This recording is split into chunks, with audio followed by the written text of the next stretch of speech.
Mr. McConnell? Mr. McConnell? No.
Are there any senators wishing to vote or change their vote? If not on this, the ayes are 12, the nays are 86. The amendment is not agreed to. The senator from California. Mr. President, I've sent a manager's package to the desk. It's been approved by both managers and the leaders, and under the provisions of the previous order, I ask that it be agreed to. Is there objection? Manager's package is agreed to without objection. Mr. President, I understand that Senator Shaheen no longer intends to offer her amendment, so we can strike that from the list. Senator yield. The Senate is not in order. The Senate will come to order. The senator from California. Mr. President, it's my understanding that Senator Shaheen no longer intends to offer her amendment, and I would note the absence of a quorum. The clerk will call the roll. Mr. Akaka?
Mr. President. Leader. It's time to call the quorum be terminated. Without objection, the Senate is not in order. Please take your conversations out of the Senate. The Majority Leader. Mr. President, The Republican leader and I have had a discussion this afternoon several times, but I think it's fair to say that he and I both believe that we should finish this bill tomorrow. There's a very important event tonight that may not mean much to anyone outside of the Senate family, but to us being able to recognize Susan Collins, a very special occasion in her life, we're going to leave here. So people that want to go to that event tonight can do so. We'll come in tomorrow. We have about 3 or 4 votes to complete, and we're having some other conversations, Senator McConnell and I, about other matters, and we'll discuss that later. So there'll be no more votes tonight.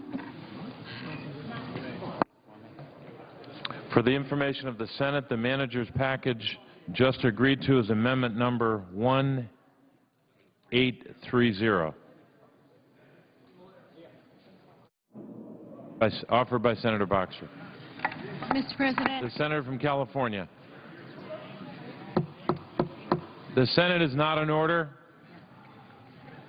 Please take your conversations out of the Senate.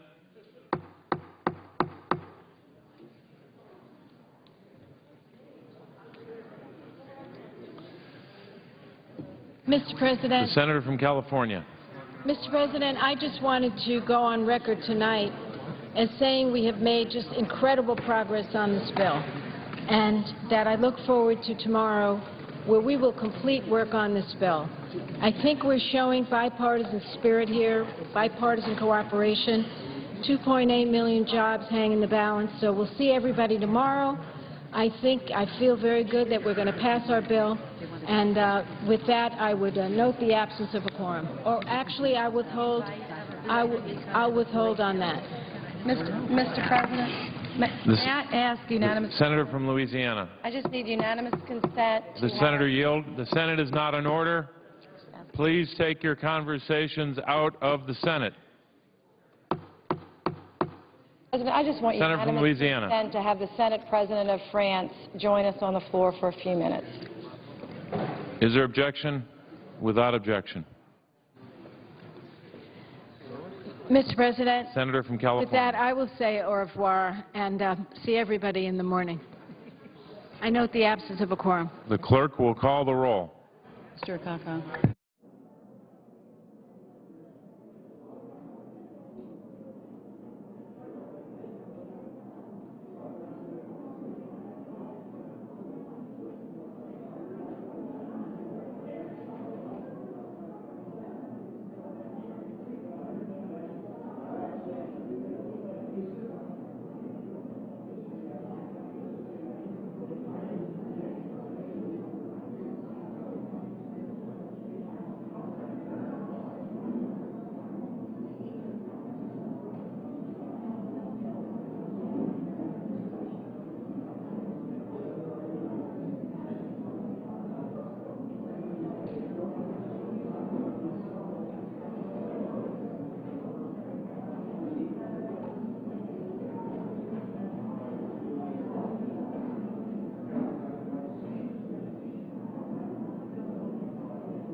Mr. Alexander.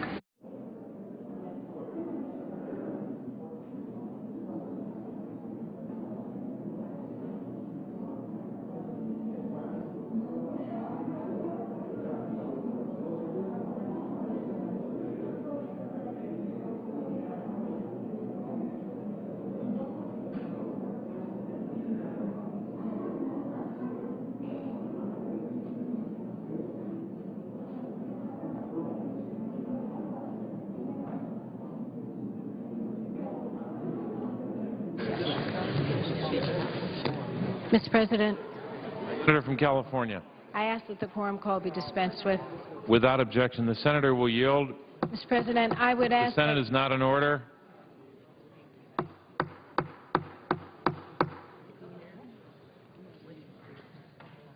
Senator from California. Thank you very much. Mr. President, I would ask unanimous consent that the Senate recess, subject to the call of the chair. Is there objection? Without objection, the Senate stands in recess, subject to the call of the chair.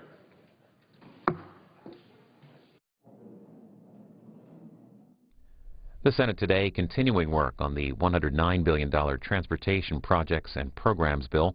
Lawmakers taking several amendment votes as leadership works to finish the measure. What the Senate works on next was a bone of contention earlier today between Majority Leader Harry Reid and his Republican counterpart, Senator Mitch McConnell. They parried back and forth on the upcoming Senate schedule for about half an hour. Here's a look. Majority Leader. Following leader remarks this morning, the Senate will be in a pretty morning business for 1 hour. The majority will control the first half, the Republicans the second half. Following that morning business, we'll resume consideration of the highway bill. There will be 2 roll call votes in relation to DeMint and Bingham amendments at noon. The Senate will then recess till 2:15 to allow for weekly caucus meetings. At 2:15 there will be, could be as many as 20 roll call votes this afternoon to complete action on this transportation bill. I'm told, Mr. President, there are 2 bills at the desk due for second readings. Clerk will read the title of the bills for the second time. H.R. 3606, an act to increase American job creation and economic growth by improving access to the public capital markets for emerging growth companies. S-2186, a bill to amend the Americans with Disabilities Act of 1990 and so forth. Mr. President, I would object to further proceedings with regard to these 2 bills. The objection is heard. Bills will be posted on the calendar. Mr. President, today we resume consideration of the most important piece of jobs legislation we've had here in a long time, and that's the highway bill. But it's more than a highway bill. It's a surface transportation bill.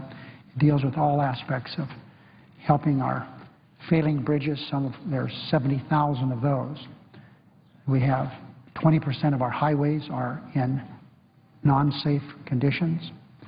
We have problems with our mass transportation system, rails, and other such things. So we have to move forward. Building this nation's infrastructure with this legislation alone will save or create 2.8 million jobs. This is an effort to build a world-class transportation system that was started during the presidency of Dwight Eisenhower. And every president since then has recognized the need to go forward with the vision that General Eisenhower had. We must renew that commitment. Presidents in recent years have gone out of their way to do that.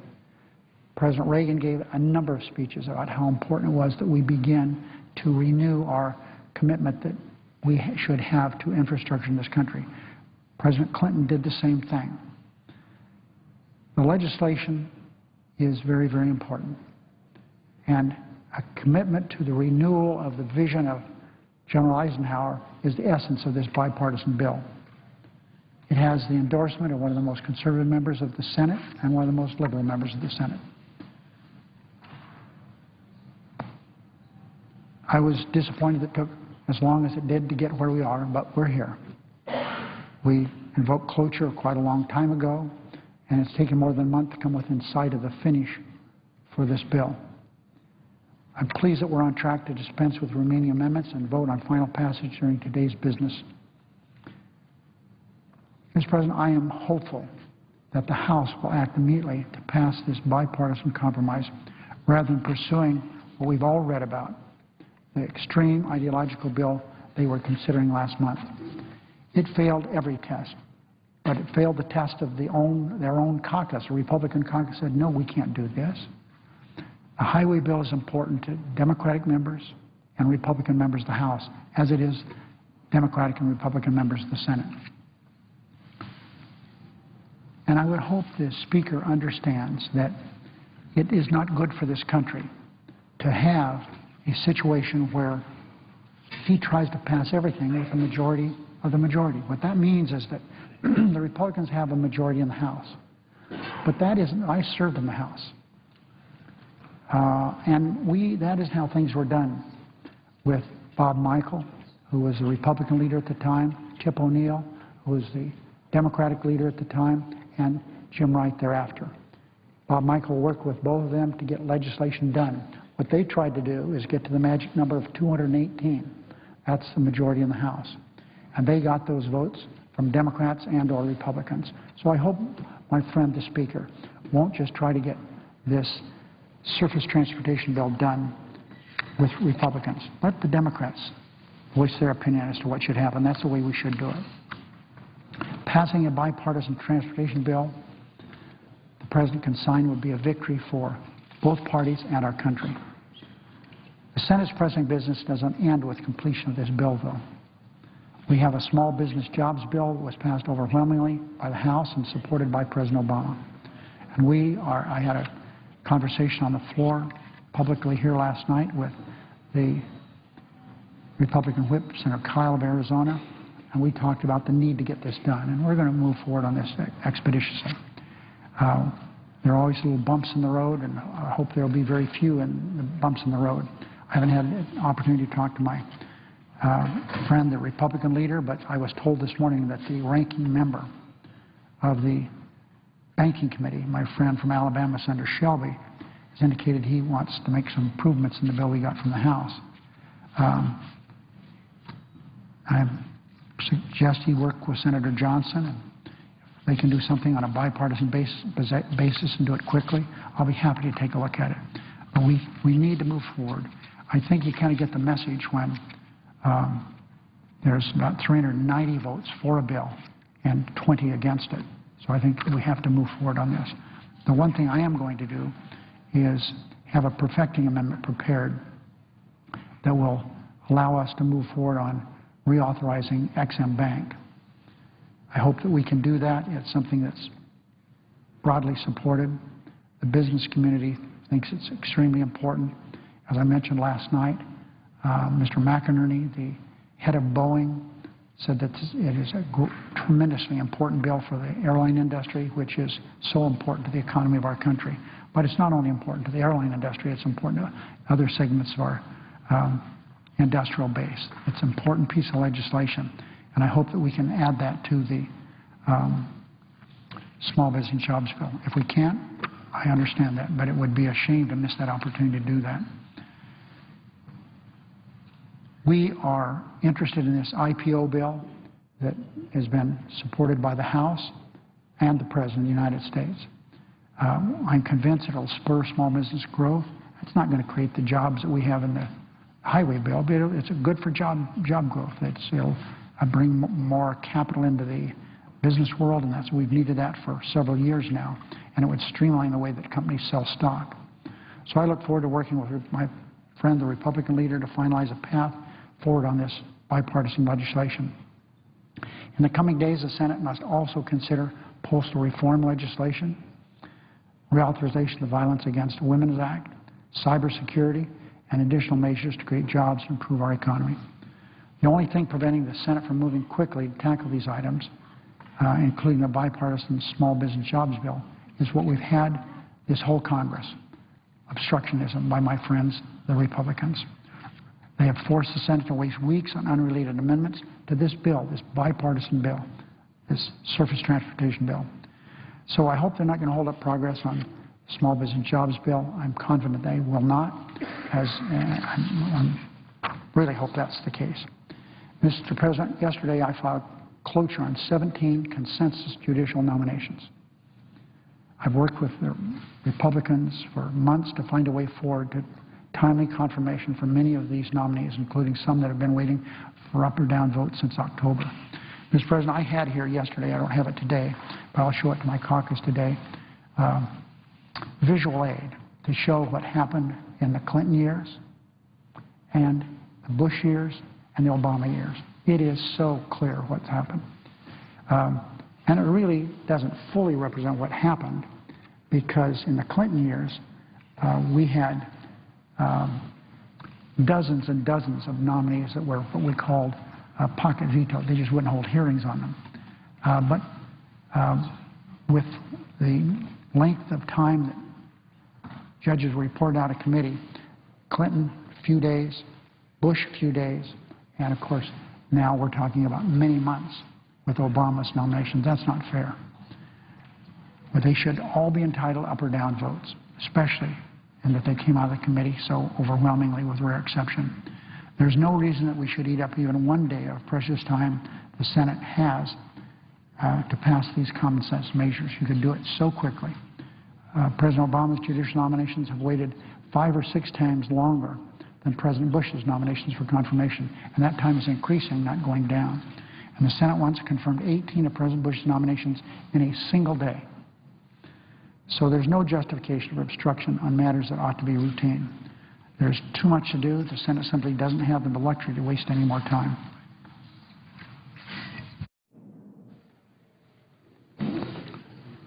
Mr. President. The Republican leader. Later today, the Senate's likely to finish the highway bill. And once we do, I'll listen carefully to the Majority Leader's remarks. Once we finish the highway bill, we ought to immediately turn to the bipartisan jobs bill that passed the House last Thursday. The vote was 390 to 23. Let me say that again. The vote in the House was 390 to 23. The President also indicated he would sign the House bill. So it strikes me with the jobs emergency that we have in this country with 8.3% unemployment, many more, millions of Americans having given up trying to get in the workforce. The thing to do is to pocket this broad bipartisan bill and try to create jobs immediately. Now, I've heard my friend, the Majority Leader, indicate he wants to have a different version of it, to kind of recraft it. All that will do will slow down the process and make it more difficult to get this important jobs legislation to the President's desk rapidly. So I hope the Majority Leader will reconsider whether we need to kind of reinvent the wheel here. I mean, this is already a broadly supported bipartisan bill, which the President has said he will sign as soon as we send it to him. I don't know why in the Senate we would want to make something that ought to be pretty simple extraordinarily complicated. The Democratic-controlled Senate turns to something, and Majority Leaders indicated, instead we're going to precipitate a fight. We're going to turn to something contentious instead of trying to do something that almost all of us agree on, certainly in the House, and the President agrees on, that would focus us on jobs and actually do some good. The American people think we spend a lot of time spinning our wheels around here. I think they, rather than trying to sort of manufacture gridlock and create the illusion of conflict where none should exist, why don't we demonstrate we can actually get something done together? At a moment when millions of Americans are looking for work and millions more are struggling with the high price of gas, we have an opportunity to really do something together right now, as soon as we finish this highway bill. We leave this recorded programming now and return to live coverage of the U.S. Senate here on C-SPAN 2. We'll call the roll. Mr. Akaka.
Without objection.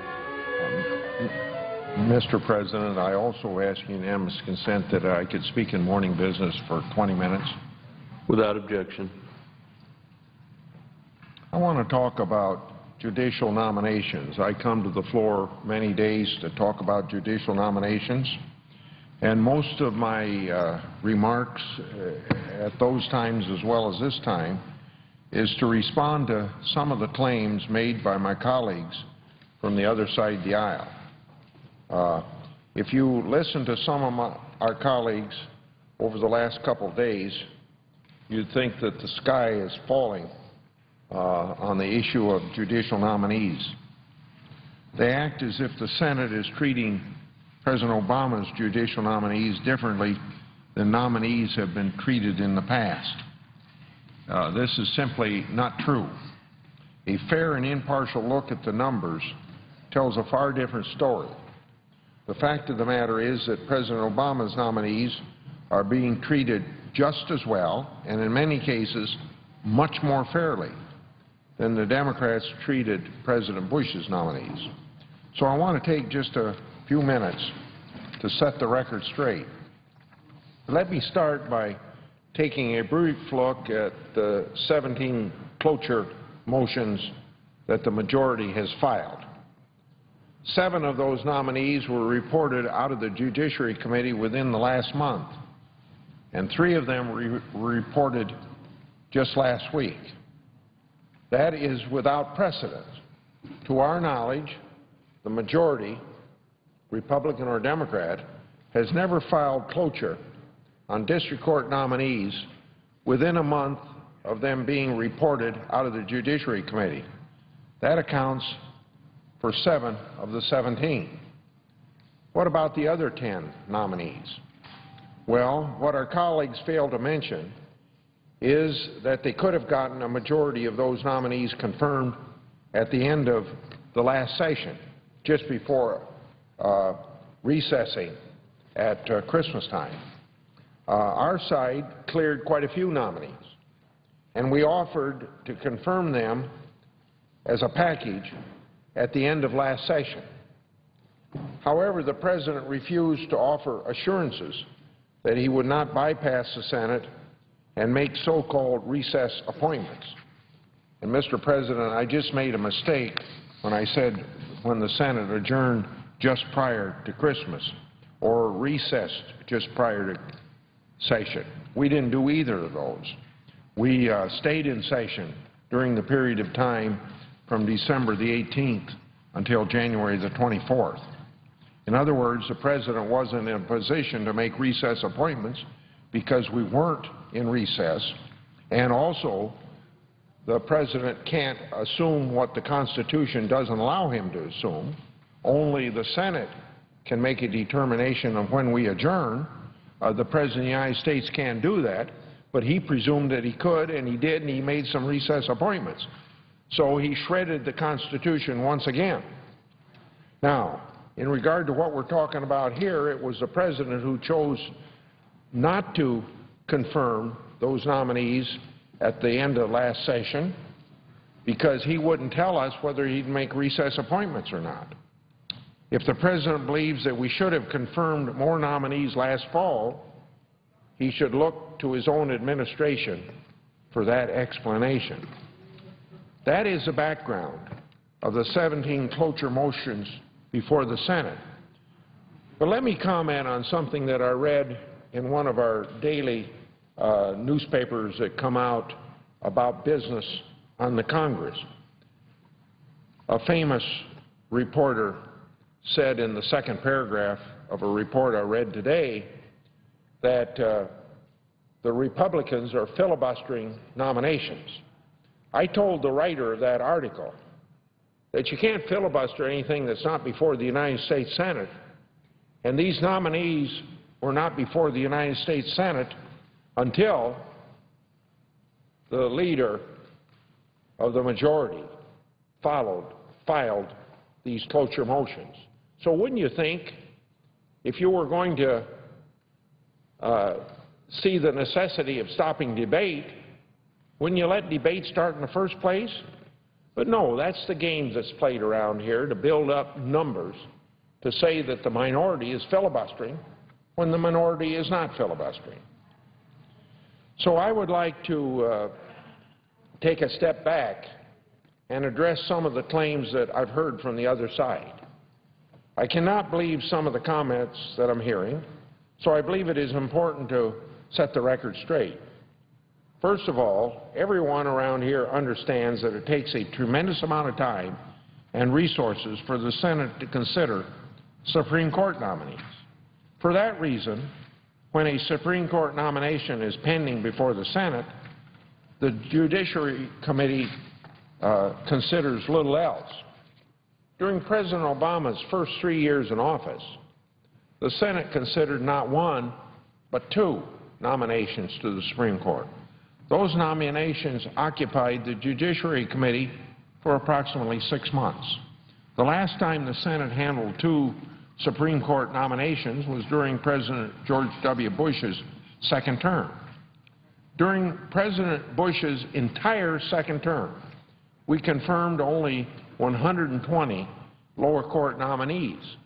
Under President Obama, as you can see from the chart we have here, we have already confirmed 129 lower court nominees. I think that is a pretty explicit picture of how the other side's arguments don't hold water. So, for repetitive purposes, but just to drive a point home, we have confirmed 129 of President Obama's judicial nominees in just over 3 years. That is more than were confirmed under George W. Bush's entire second term of 4 years. And again, the comparison between President Obama's first 3 years to President George W. Bush's second term of 4 years is the appropriate comparison. These were the only 2 time periods in recent memory when the Senate handled 2 Supreme Court nominations during such a short period of time, obviously consuming a great deal of time of the Senate Judiciary Committee. But even if you compare the number of President Obama's nominees confirmed to President Bush's first term, it is clear that President Obama has fared very well even under those comparisons.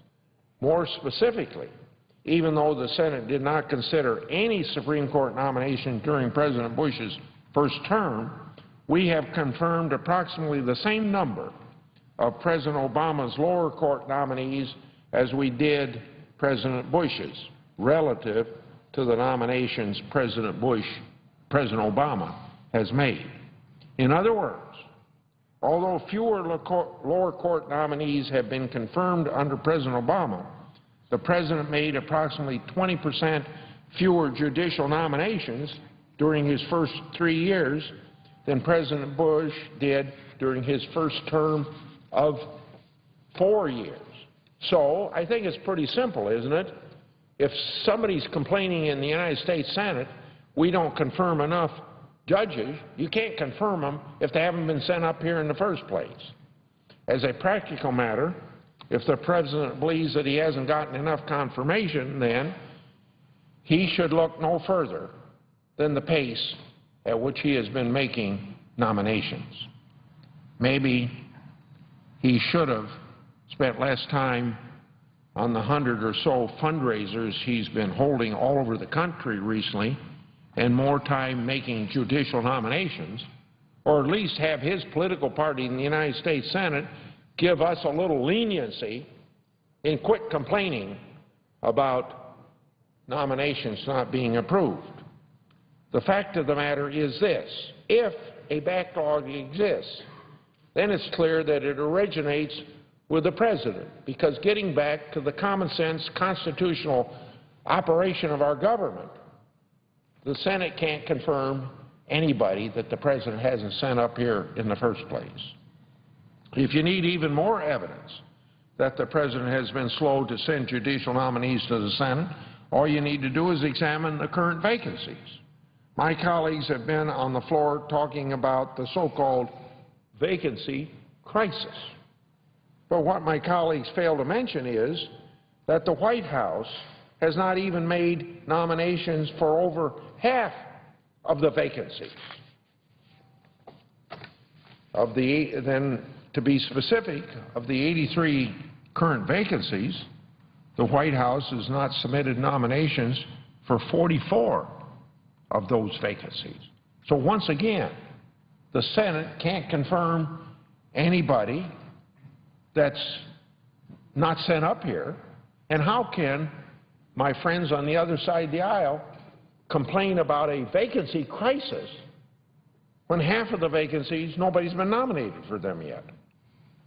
As a result, it is clear that if there is a vacancy crisis, once again, the problem rests down at the White House. If the President believes there are too many vacancies in federal courts, he should look no further than his own administration for explanation. Now, what about the other side's claim that nominees are waiting longer to get confirmed than they have in the past? Once again, this is just not true.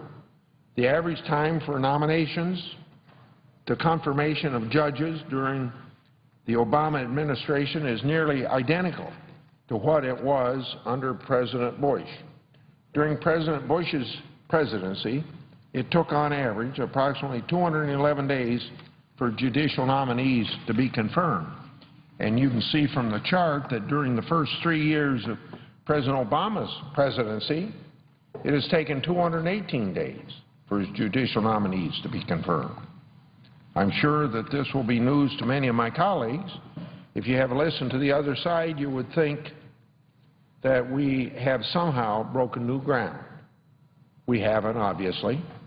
We're treating President Obama's nominees virtually the same as the President Bush's nominees, and it's not our goal to worry about whether one's being treated different than the other.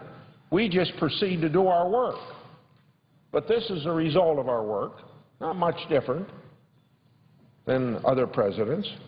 Maybe it's not good enough, but to say that it's a whole lot different is being intellectually dishonest.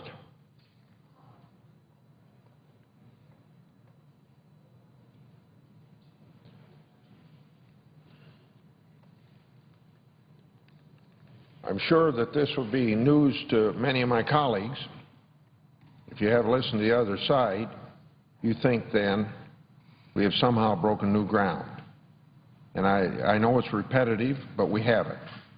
We're treating President Obama's nominees virtually the same as President Bush. The fact of the matter is that the Senate has been working its will and regularly processing the President's judicial nominees in much the same way it has in the past.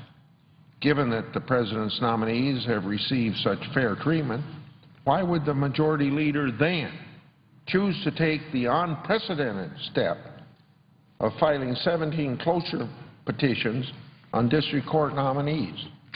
Why would the Majority Leader choose to manufacture controversy if none exists? Because there's no doubt in my caucus, even if there's a few votes against some of these nominees, there's no doubt that all 17 of them are going to be approved by the United States Senate. They are designed to accomplish two goals. First, as even Democrats concede, the President cannot run for re-election on his own record, so these votes are designed to help the President's re-election strategy by somehow portraying Republicans as obstructionists. But how can you obstruct when there's 83 vacancies and only 44 have been sent up here?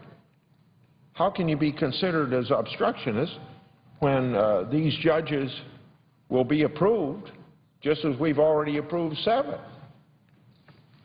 Second, the other side simply does not want to talk about the extremely important things and very real problems facing this nation. And let's look at any poll. Go to any town meeting. What people in this country, in my state of Iowa, are concerned about is the economy and jobs. With 8 3/10% unemployment, why wouldn't they be expecting us to work on jobs? There's a small business tax bill passed the other body. How come we aren't taking that up? It's ready to take up. Probably pass here without much dissent? Why aren't we taking up a budget this year? It's been 4 years without taking up a budget. This is budget week for most years in the United States Senate. We're spending more time on deciding judicial nominees that aren't going to be filibustered, to stop a filibuster that doesn't even exist, when we ought to be taking up and spending about the same amount of time on a budget. But no budget for 1,040-some days. The American people are sitting at home, listening to the debate. They want to know how we're going to get the unemployment rate down. They're concerned about whether the Senate will confirm one of the President's district court nominees this week rather than next. They're not concerned about this debate we're going to have over the next couple days. They want to know what we're doing to help their father, mother, brother, and sister get back to the workforce. Given the millions of Americans remain out of work, why aren't we considering and debating the jobs bill that the House just passed? Why aren't we tackling the energy crisis? With $4 gas in this country, we ought to be talking about drilling here, drilling now. We ought to be talking about building a pipeline. We ought to be talking about how can we stop sending $830 million every day overseas to buy oil. We ought to be talking about extending the tax extenders, energy tax extenders that have sunset as of December 23rd. Unlike the so-called vacancy crisis, the energy crisis is not manufactured. It's real. The rising cost of gasoline matters to millions and millions of Americans. If they're fortunate enough to have a job in this economy, millions of Americans are trying to figure out how they can afford to get to work with the rising cost of gasoline. Rather than spend time working on energy crisis, which is all too real for millions of Americans, we're spending time on this manufactured controversy of somehow a vacancy crisis, somehow a filibuster against judges, and not one of these judges has had one speech given to them on the floor of the Senate against them, and probably won't have. And what's even worse, this is a week that we're supposed to be debating a budget. But you need a high-powered microscope to find any budget that the majority has put together. The majority has failed to produce a budget, so they manufactured a so-called crisis on nominations to throw up a smokescreen to hide their failure. I will have more to say on this subject when we move forward on this date. But for now, I conclude that a fair and impartial examination of how the Senate has treated President Obama's nominees reveals that, contrary to what you'll hear from the other side, the President's nominees are being treated more fair. Rather than waste time on the so-called crisis that everyone realizes is entirely manufactured, we should be focusing on those issues that matter deeply to the American people. And according to what I hear at my town meetings, what I hear and read in the papers about what polls show, what candidates for presidents are talking about, even the President of the United States, is about jobs, about the economy, and tackling our energy crisis. So I urge my colleagues to reject these cloture petitions that have no legitimacy for existing in the first place, so that we can get back to the business of the American people, the economy and jobs. I yield.